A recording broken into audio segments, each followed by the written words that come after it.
আমি তো শতভাগ আশাবাদী আওয়ামী লীগের নেতাকর্মীরা আমাকে ভোট দিবে। আওয়ামী লীগের শতভাগ ভোট পাবেন বলে দাবি করেছেন গণ অধিকার পরিষদের সভাপতি নুরুল হক নূর। ভোট পাওয়ার মতো কাজ করলে শতভাগ ভোট পাওয়ার আশা ব্যক্ত করেন তিনি।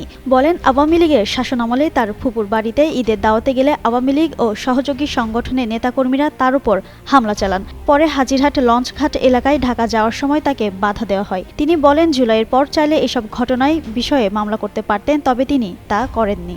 আকিজ নিয়ে এলো বিশ্বমানের বেবি ডায়াপার মাম্মাম। কটনে সফট ম্যাটেরিয়াল, বাবুকে দেবে র্যাশ ফ্রি সুপার কমফোর্ট। নূর বলেন, জুলাইয়ের পর দশমিনা থানায় কিছু নেতাকর্মী মামলা বাণিজ্যে জড়ালেও তার দলের কোনো নেতাকর্মী এতে যুক্ত ছিলেন না।